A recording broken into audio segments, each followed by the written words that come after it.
আসসালামু আলাইকুম রহমতুল্লাহ। Hello viewers, ষষ্ঠ শ্রেণীর শিক্ষার্থী বন্ধুরা, আশা করি ভালো আছো। ম্যাথ এডুকেয়ার জোন অনলাইন শিক্ষা পরিবারের পক্ষ থেকে তোমাদের সবাইকে স্বাগতম। 2026 সালে তোমাদের বার্ষিক পরীক্ষা সামনে রেখে গুরুত্বপূর্ণ বাংলা দ্বিতীয় পত্রের একটি সাজেশন নিয়ে হাজির হয়েছি। চলো আলোচনা শুরু করা যাক। দেখো, বার্ষিক পরীক্ষা মডেল টেস্ট বাংলা দ্বিতীয় পত্র ষষ্ঠ শ্রেণী। এখানে সময় বলা আছে 2 ঘন্টা, পূর্ণমান 20, এমসিকিউ আর লিখিত অংশ 30, মোট 50। চলো শুরুতে আমরা বহুনির্বাচনী প্রশ্নগুলো উত্তর সহকারে শিখে নিব। খেয়াল করো, 1 নম্বর প্রশ্ন, বিদেশি উপসর্গ যোগে গঠিত শব্দ কোনটি? ঘাস কামড়া। চমৎকার একটা প্রশ্ন, শিক্ষার্থীরা ভালো করে শিখে রাখো প্রশ্নটা। 2 নম্বর প্রশ্ন, মহিমা শব্দের সঠিক প্রকৃত অবস্থায় কোনটি? মহৎ প্লাস ইমন, এই যে ঘ নাম্বারটা। 3 নম্বর দেখো, তোমার মঙ্গল হোক বাক্যটির ক্রিয়া কোন বা প্রকাশ হোক? আকাঙ্ক্ষা প্রকাশ হোক, 3 ঘ নাম্বার সঠিক। 4 নম্বর প্রশ্ন, শব্দের প্রথম একক কোনটি? ধ্বনি, 4 ঘ নাম্বার সঠিক। 5 নম্বর প্রশ্ন, আষাঢ় শ্রাবণ 2 মাস বসন্তকাল বাক্যটিতে কোন গুণের অভাব? যোগ্যতা। চমৎকার প্রশ্ন করে শিক্ষার্থীরা, তোমরা এই ধরনের নতুন নতুন সাজেশনমূলক ভিডিও পাওয়ার জন্য আমাদের চ্যানেল সাবস্ক্রাইব করে পাশে থাকা বেল বাটনটি অন করে দিও। আমরা তোমাদের সকল বিষয়ের সাজেশন ভিডিও অধ্যায়ভিত্তিক আলোচনা নিয়ে চলে আসবো। প্রশ্ন 6, রূপতত্ত্বের অপর নাম কি? রূপতত্ত্বের অপর নাম শব্দতত্ত্ব। 7 নম্বর প্রশ্ন, বচন অর্থ কি? বচন অর্থ সংখ্যার ধারণা, 7 ক নাম্বার সঠিক। 8 নম্বর প্রশ্ন, আধুনিক চলিত ভাষার পার্থক্য কোন পদে বেশি হয়? সর্বনাম ও ক্রিয়াপদে, এই যে 8 ঘ নাম্বার সঠিক।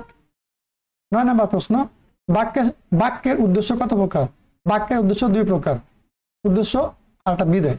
ঠিক আছে। 10 নম্বর প্রশ্ন, যে প্রত্যয় নির্দিষ্টতা বুঝায় তাকে কি বলে? পদাশ্রিত নির্দেশক, এখানে বলছে পদাশ্রিত শব্দ, এই যে 10 খ নাম্বার সঠিক। ঠিক আছে। এখানে দেখো 11 নম্বরে কি বলছে? পুরুষ বা স্ত্রী নির্দেশক সূত্রকে ব্যাকরণে কি বলা হয়? লিঙ্গ, 11 ঘ নাম্বার সঠিক। 12 নম্বর প্রশ্ন, কোনটি মধ্যম পুরুষ? আমি, তিনি, আপনি, সে। আপনি, কোনটি মধ্যম পুরুষ? আপনি, 12 ঘ নাম্বার সঠিক। 9 নম্বর প্রশ্ন, বিভক্তি কত প্রকার? বিভক্তি 5 প্রকার, 9 ঘ নাম্বার সঠিক। 14 নম্বর প্রশ্ন, অর্পণের বিপরীত শব্দ কোনটি? গ্রহণ। অর্পণের বিপরীত শব্দ গ্রহণ। ঠিক আছে। 15, পাওয়ারটি কোন শব্দ? পাওয়ারটি পর্তুগিজ শব্দ। ঠিক আছে। 16, মালি শব্দের স্ত্রী লিঙ্গ কোনটি? মালিনী, 16 ঘ নাম্বার সঠিক। 17, কোন ভাষা থেকে বাংলা ভাষার জন্ম হয়? বঙ্গকামরূপে, 17 ঘ নাম্বার সঠিক। 18, ব্যাকরণের প্রধান কাজ কি? ভাষার বিশ্লেষণ। ঠিক আছে, 18 ঘ নাম্বার সঠিক। এবার দেখো 19, অন্য শব্দের অর্থ কি বা অন্য শব্দের ভিন্নার্থক কি? অন্য শব্দের অর্থ ভাত। শিক্ষার্থীরা, এখানে অন্য শব্দটা 2 ধরনের হয়। একটা হচ্ছে স্বর ননন্য, এই অন্য অর্থ ভাত। আরেকটা অন্য হচ্ছে স্বর নজাভালা, অন্য, অন্য অর্থ অপর। খেয়াল থাকে যেন, ভালো করে বুঝে রাখো। 20 নম্বর প্রশ্ন, সৎপথে অনুদান করো, এটি কোন বাক্য? এটি সমাধান করো, মানে কি?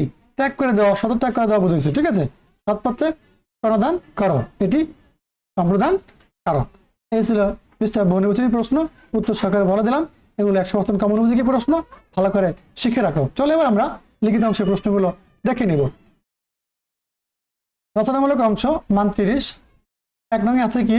ক নম্বরে অনুচ্ছেদ লিখন। এই যে বৈশাখী মেলা অথবা দিয়ে 5টা প্রশ্ন দেওয়া আছে, টপিক্সের আলোকে 5 মার্ক পাবো। ঠিক আছে।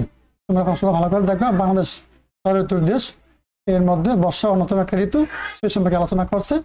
প্রশ্ন দেওয়া আছে 5টা, রোমান সংখ্যা দিয়ে একটার জন্য 1 মার্ক, 5 মার্ক পাবা। ঠিক আছে। প্রথমে তুমি এই যে বৈশাখী মেলা সম্পর্কে লিখতে পারলে 5 মার্ক পাবা। 2 নম্বরে বলছে যে কোনো একটি প্রশ্নের উত্তর দাও। দেখো ক নম্বরে বলছে সারাংশ লিখো। শিক্ষার্থীরা, এই যে সারাংশ কিন্তু গুরুত্বপূর্ণ জিনিস, একটা জিনিস বারবার ঘুরে ফিরে আসে। তোমরা মোটামুটি যদি 10টা সারাংশ মুখস্থ করে রাখো, দেখবা 6, 7, 8, 9, 10 এগুলো ঘুরে ফিরে আসবে, এগুলোই কমন পড়বে। ঠিক আছে।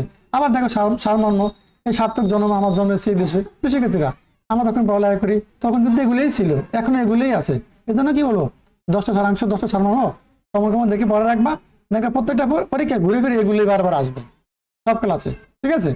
এবার দেখো 3 নাম্বার, যে কোনো একটি বাপ সম্প্রসারণ করো। এই যে ক নাম্বার, ঘুমিয়ে আছে সূর্যের পিতা সব সুদের অন্তরে, আমরা এটা তখন পরে আসছিলাম, এখন ঘুরে ফিরে ওইটা আবার দিচ্ছে।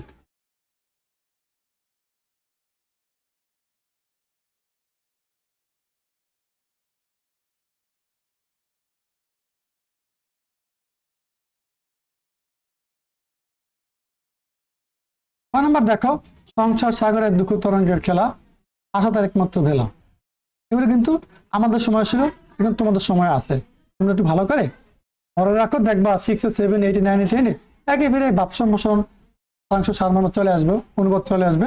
ঠিক আছে, টানা দেখো কি বলছে, যে কোনো একটি প্রশ্ন উত্তর দাও। এই যে 4 ক বৃক্ষ করে অভিযানের পরিচালনা প্রধানতা সম্পর্কে আলোকপাত করে তোমার বন্ধু নিকট একখানা পত্র লেখো। তারপর বলছে কি, খনামারে মাদ্রাসা উপস্থিত হওয়ার পর অসুস্থতা বোধ করায় 14 ঘন্টা পর মাদ্রাসা প্রধানের নিকট একটি আবেদনপত্র লেখো। ঠিক আছে, এগুলো গুরুত্বপূর্ণ জিনিস, একবার পরবার দেখবা বারবার এই প্রশ্নগুলো ঘুরে ফিরে আসবে। তুমি একটু ধরে ধরে এগুলো কিন্তু প্র্যাকটিস করা, প্রিয় শিক্ষার্থীরা একটা নিয়ম শিখে রাখবা, ঘুরে ফিরে আসলে নিজের মতো করে অ্যান্সার করতে পারবা। 5 নম্বর আছে, যে কোনো একটি বিষয়ে প্রবন্ধ রচনা করো। এই যে 1 নম্বর বলছে শীতকাল, খ নম্বর বলছে অতিথি পাখি, আবার ঘ নম্বর বলছে ছাত্র জীবন। তবে এখানে এই 3টার ভিতরে এই যে ছাত্র জীবন ঘ নম্বরটা গুরুত্বপূর্ণ, এটার মার্ক পেব 10। ঠিক আছে, ভালো করে পড়বা। তবে সর্বশেষ একটা কথা রয়ে গেল, যেটা হলো তোমাদের যে লিখিত অংশের প্রশ্নগুলো আছে এগুলো তোমাদের 6ষ্ঠ শ্রেণীর বার্ষিক পরীক্ষার সিলেবাসে দেওয়া আছে। কোন রচনা পড়বা, কোন অনুচ্ছেদ পড়বা, কোন অনুবাদ পড়বা, কোন ভাব সম্প্রসারণ করবা, আবার কোন সারাংশ সারমর্ম পড়বা, যেগুলো সিলেবাসে দেওয়া আছে ওগুলো থেকে পড়বা, দেখবে কমন পড়বে। আর যদি আমি যেগুলো আলোচনা করলাম সিলেবাসে এগুলো থাকে, তাহলে অবশ্যই তুমি এখান থেকে এগুলো পড়ে নিবা। অবশ্যই তোমার সিলেবাসে বেশি গুরুত্ব দিবা। তবে লিখিত অংশের সিলেবাস অনুযায়ী পড়তে হবে। বহু নির্বাচনী প্রশ্নগুলো যে কোনো জায়গা থেকে আসতে পারে। আর আমি যে প্রশ্ন তোমাদেরকে এখন বুঝিয়ে দিলাম এগুলো কিন্তু তোমাদের বার্ষিক পরীক্ষার সিলেবাস থেকেই তৈরি করা হয়েছে। ঠিক আছে, তাহলে চমৎকার প্রশ্নটা বা সাজেশনটা শুরু থেকে শেষ পর্যন্ত দেখো, এবং পরবর্তী ভিডিও পাওয়ার জন্য আমাদের চ্যানেল সাবস্ক্রাইব করে পাশে বেল বাটনটি অন করে দিও, ভিডিওটা লাইক করে দিও। তোমাদের কোনো গুরুত্বপূর্ণ মতামত থাকলে কমেন্ট বক্সে জানিয়ে আমাদের সাথে থেকো। আল্লাহ হাফেজ।